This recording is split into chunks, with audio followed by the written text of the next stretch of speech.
तो दिनकर जी का मुझे एक कहानी आ जाता है कि श्वानों को मिलता दूध भात, भूखे बच्चे अकुलाते हैं, माँ के हड्डी से चिपक कर ठुठुर जाड़े की रात बिताते हैं।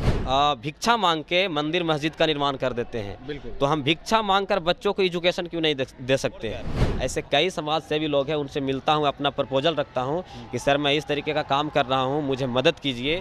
मांझी समाज से तो ये उम्मीद किया जा सकता है ना, मिलने तक नहीं आया हमारे बच्चों से। बोलिए, जबकि मैं 4 बार एप्लीकेशन लिखा। अगर ये सब मिलकर अगर मांझी मुसहर समाज के लिए पूरे बिहार में 50-100 बच्चा के एक भी हॉस्टल का अगर निर्वहन कर रहे हैं तो बता दे, नतमस्तक हो जाऊंगा उसके सामने। यहाँ कुत्ता भी दूध रोटी खाता है और कोई बच्चा है जिसको एक टाइम का भोजन नहीं मिलता है। आप सर बोल रहे हैं तो मैं ये भी बता देता हूँ कि मेरे गांव में आज तक रोड नहीं है। विकास के लड्डू ब्लॉक तक और भानु प्रताप सिंह तक, मतलब उच्च जाति तक ही सीमित है, गरीब में धरातल पर नहीं आया है। देखिए, हमारे साथ एक युवा है जिनका नाम सनोज कुमार मांझी है। ये दलित समाज से आते हैं, लेकिन इनका काम जो है, इनका कार्य जो जिस तरह का सोच है वो काफ़ी जो है सराहनीय है। ऐसे युवाओं को जो है सलाम करना चाहिए। देखिए इनका क्या क्या काम है और किस तरह के इनका कामों का जो है आगाज़ किया है, कैसे इन्होंने शुरुआत किया है, आज हम जानेंगे। अभी ये हम मौजूद हैं पटना में। और पहले ये बताइए सनोज जी की बिलोंग कहाँ से करते हैं? मैं प्रॉपर बोधगया से हूँ। बोधगया प्रखंड से 12 विधानसभा क्षेत्र पड़ता है मेरा। अच्छा जी। मांझी जी की जो जी उसका संसदीय क्षेत्र है, अभी उनका समदनी विधायिका है उस क्षेत्र से। ये आपका जो सोशल एक्टिविटी जो है काफ़ी तेज हो गई है, क्या क्या काम करते हैं? हाँ सर, मैं अभी निजी तौर पर एक संस्थान चलाता हूँ, मॉडर्न IAS एकेडमी बोधगया में, जिसमें कई बच्चे पढ़ते हैं। लेकिन मैं मांझी मुसहर समाज के बच्चों के लिए आज से 8 महीना पहले ये इनिशिएटिव लिया था कि 71 स्टेट PCS के लिए मैं 50 बच्चों को एक इंट्रेंस एग्ज़ाम लूँगा। उस इंट्रेंस एग्ज़ाम में पूरे बिहार से हमारे पास 208 बच्चे मांझी मुसहर समाज के बच्चे एग्ज़ाम देने आए थे बोधगया में। और फाइनली जो बच्चा बेहतर किए, मैं उन 50 बच्चों को आज रख कर तैयारी करा रहा हूँ बेहतर फैकल्टी के साथ। मैं खुद पढ़ाता हूँ और कई शिक्षक हैं जो नॉर्थ ईस्ट से आते हैं, पढ़ाकर अपना मॉड्यूल जाते हैं। मैंने, चूँकि ये बहुत बड़ी काम है, 50 बच्चों को 3 टाइम भोजन देना, उसको शिक्षा भी देना, वाईफाई से लेकर पानी से लेकर हर चीज़ का ख्याल रखना बहुत बड़ी मुश्किल काम है। तो मैंने अपने अंतर आत्मा में संकल्पित हुआ सर कि लोग भिक्षा मांग के मंदिर मस्जिद का निर्माण कर देते हैं, तो हम भिक्षा मांग कर बच्चों को एजुकेशन क्यों नहीं दे सकते हैं। और यही पद्धति पर, इसी सिस्टम पर आज मैं काम कर रहा हूँ। मैं रोजगार भी कुछ नहीं करता हूँ। जो अदर साइड से बच्चे आते हैं ना, उसका जो फी मैं लेता हूँ, इस सबसे फी तो लेता नहीं 50 बच्चों से। अदर बच्चे से जो फी लेता हूँ, इन लोगों पर इन्वेस्ट करता हूँ। और भी समाज के कई लोग ऐसे हैं, अपने मांझी मुसहर समाज में जो MP विधायक वर्तमान में है, सबको छोड़कर ऐसे कई समाज सेवी लोग हैं, उनसे मिलता हूं, अपना प्रपोजल रखता हूं कि सर मैं इस तरीके का काम कर रहा हूं, मुझे मदद कीजिए। जेन्युइन तो बाबा साहेब अम्बेडकर का ये काम है ने, शिक्षा पर जोर देना, शिक्षा को चोट पहुंचाना। तो मैं इस तरीके का काम कर रहा हूं, मुझे मदद कीजिए। तो लोग मुझे मदद करते हैं और आत्म मनोबल को भी वर्धन करते हैं कि आप जो काम कर रहे हैं वो वाकई मतलब कहने लायक है। तो अभी सर मोटा मोटी यही मैं काम कर रहा हूँ और बहुत पीड़ा होता है, लेकिन लोग मदद नहीं करते हैं, खास करके अपना समाज के जो नेता लोग हैं। मैं तो इन्हीं के कहूँगा ने। बिल्कुल बिल्कुल सर, महीने का 15 बोरी चावल, 20 बोरी आटा का खपत था। क्या है इन लोगों के लिए? कुछ है? कुछ नहीं है। लेकिन किसी तरीके से कोई मदद आज तक नहीं किया। जो वर्तमान वहाँ के सांसद हैं, जो वर्तमान वहाँ के विधायक हैं, मांझी समाज से तो ये उम्मीद किया जा सकता है ना, मिलने तक नहीं आया हमारे बच्चों से। बोलिए, जबकि मैं 4 बार एप्लीकेशन लिखा। तो कहते हैं मांझी समुदाय, मांझी के जो दलित का नेता माना जाता है, अपने आप को भी मानते हैं कि जीतराम मांझी जो दलित के नेता हैं, सभी के लिए जो हमने हक की लड़ाई लड़ी है और आगे भी लड़ते रहेंगे। कैसे कह रहे हैं? सर देखिए, कहना एक राजनीति पहलू के आधार पर वो बात को रखते हैं, लेकिन ज़मीनी स्तर से आकर देखेंगे कितना मांझी समाज में, चाहे जीतराम मांझी हो, रामवृक्ष सदा जी हो, ज्योति देवी हो, संतोष कुमार सुमन हो, संतोष कुमार सुमन जी का पत्नी दीपा मांझी हो जो अब वर्तमान विधायिका बनी, अगर ये सब मिलकर अगर मांझी मुसहर समाज के लिए पूरे बिहार में 50-100 बच्चा के एक भी हॉस्टल का अगर निर्वहन कर रहे हैं तो बता दे, नतमस्तक हो जाऊंगा उसके सामने।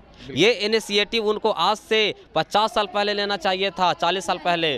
उस समय से ये लोग राजनीति के बादशाह हैं। लेकिन मैं दिल्ली से पढ़कर आया, मुझे लगा समाज के जब स्थिति को, दशा और दिशा को देखा तो दिनकर जी का मुझे एक कहानी आ जाता है कि श्वानों को मिलता दूध भात, भूखे बच्चे अकुलाते हैं, माँ के हड्डी से चिपक कर ठुठुर जाड़े की रात बिताते हैं।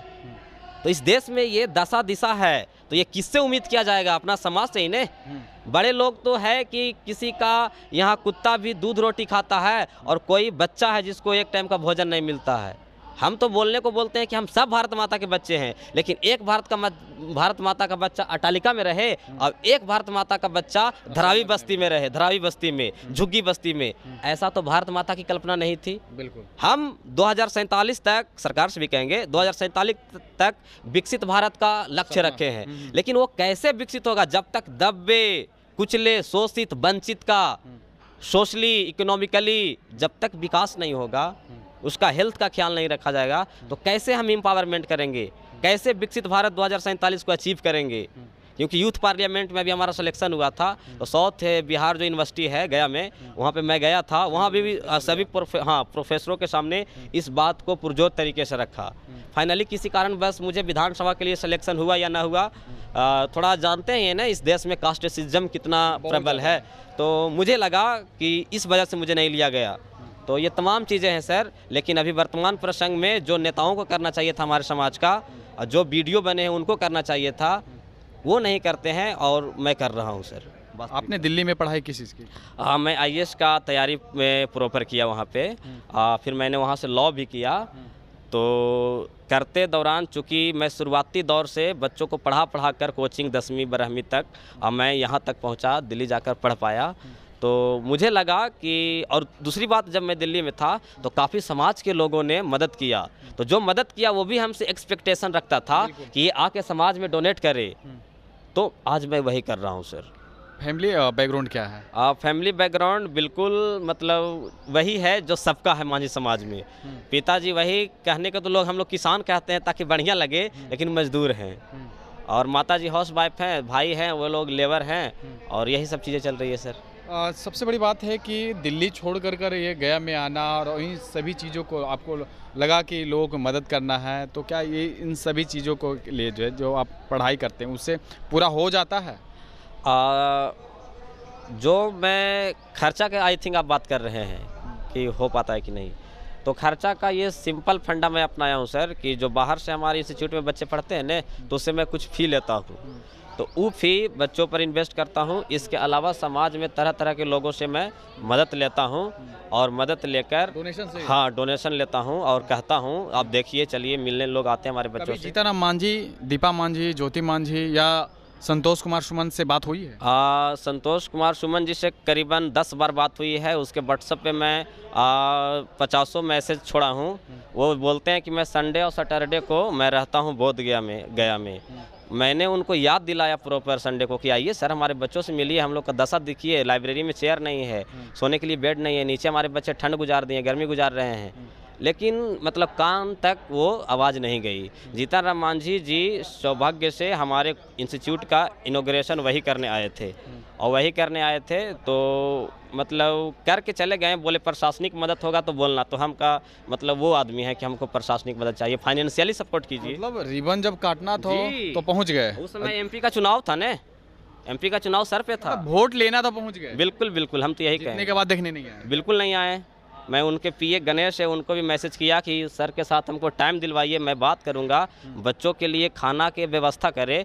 गोदावरी आवास पर भी गए कि सर कुछ खाद्य सामग्री दीजिए, 20 बोरा चावल 10 बोरा आटा लगता है, क्या है ये बड़ी चीज़ थोड़ू न है, आप मुझे दीजिए। तो कहे कितना को मैं दूँ, अब कितना के देते हैं आई डोंट नो, बट मुझे नहीं दी। ये जो जिस तरह की बातें करते हैं जीताराम मांझी, अपने दलितों का जो नेता अपने आप को मानते हैं, और हाल ही फिलहाल में उन्होंने रैली भी किया था दलितों को लेकर के, काफ़ी सारे मुद्दे भी निकाले थे। क्या इस सभी मुद्दों को जो है राजनीति में है, या उनका सच में जो है उनका जो मानवता है वो भी है? सर वो तो हम जहाँ से हैं, संसदीय क्षेत्र वहीं से हैं। बिहार के पूरे मांझी मुसर को ध्यान नहीं देते तो पूरा मांझी मुसर के जो इंटेलेक्चुअल युवा ग्रेजुएट 50 बच्चे तो गए में हैं, उनका आवास बगले में है, 5 मिनट का रास्ता है हॉस्टल से, वहाँ आ जाते न। और यदि रैली में हजारों करोड़ों में मांझी मुसर समाज के बच्चे जा रहे हैं, तो अभी उस बात को उसे समझना होगा कि कौन है जो मेरा बात करेगा। तो वो चीज़ें हैं जो मदद करे, जो बढ़ चढ़ कर हिस्सा ले। सतीश दास जी बोले थे आज से हाँ कई दिन पहले कि मांझी जी को गया में हॉस्टल चला दे मांझी समाज के बच्चों के लिए, और सतीश दास जी मुझे 15 बोरी आटा, 15 बोरी चावल, 2 बोरा दाल और 1 बोरा आलू दे कर गए हैं। हम क्यों नहीं उसका नाम लेंगे? अब ऐसे वो तो हमारे समाज से नहीं है, वो तो रविदास समाज से है, लेकिन हमारे समाज पर उनका क्या दया है? बस दलित वो तो इतना जानते हैं कि बहुजन समाज का हिस्सा है, दलित है, हमारा भाई है। सनोज को मैं व्यक्तिगत जानता हूँ, लेकिन जीताराम मांझी का क्या कर्तव्य था? उन्होंने क्या किया? और भी विधायक समता देवी समाज के लिए कुछ नहीं किया। अब किया कहाँ किया आई डोंट नो, लेकिन मुझे जो मैं ये इतना बड़ा इनिशिएटिव लेकर चल रहा हूँ, मुझे व्यक्तिगत कुछ नहीं किया। धरातल पे आपके इलाके की हैं, सांसद भी हैं, विधायक भी रह चुके हैं, तो आपको तो पता है ना कि वो कुछ नहीं किए। अब सर बोल रहे हैं तो मैं ये भी बता देता हूँ कि मेरे गांव में आज तक रोड नहीं है। मैं क्या गाँव का नाम क्या है? अब बिनवापुरी 12 विधानसभा क्षेत्र से पड़ता है, जहाँ पे ये समता देवी भी विधायक रही है और ज्योति देवी अभी है, संसद में खुद जीताराम मांझी जी हैं। अब क्या बताऊँ, तो कहाँ विकास हुआ है? विकास के लड्डू ब्लॉक तक और भानु प्रताप सिंह तक, मतलब उच्च जाति तक ही सीमित है, गरीब में धरातल पर नहीं आया है। नहीं है, ये जमीनी बात है। इस बार 2025 का चुनाव भी है। अब बिल्कुल है। चलिए देखिए, हमारे साथ गया से चलकर आए हैं और सनोज कुमार मांझी जी हैं। इन्होंने काफ़ी सारे जो है बातें कही है, लेकिन सबसे बड़ी बात है कि जीताराम मांझी जिस तरह से कहते हैं कि दलितों के नेता हैं, दलितों के हितैषी हैं, तो किस तरह के दलितों का नेता है? इन्होंने जब मिलने का जो बात कही गई, जब इनॉग्रेशन था तो उस समय फीता काटने के लिए चले गए थे, और जाने का भी एक कारण था क्या कि उस समय वोट लोकसभा चुनाव चल रहा था, इसी कारण चले गए। लेकिन उसके बाद चुनाव के बाद जो है आज तक ना इनका व्हाट्सएप का कोई रिस्पांस मिला, ना कॉल उठा, ना दोबारा जाकर मिले। इनका कहना है कि बस कुछ ही मिनट की दूरी पर जो है हमारा जो है ये विद्यालय है वो चलता है, जो आज तक नहीं मिले। अब देखना होगा क्या इस खबर से जीताराम मांझी, संतोष सुमन या दीपा मांझी, ज्योति मांझी जो हैं वो इस खबर को देखते हुए क्या इनसे संपर्क करेंगे, जिस तरह की मांगे कर रहे हैं, इनका जो मांग है क्या उन चीज़ों को जो निर्वाहन करेंगे। अब देखना होगा। फिलहाल इसका में इतना ही, देखते रहें। धन्यवाद।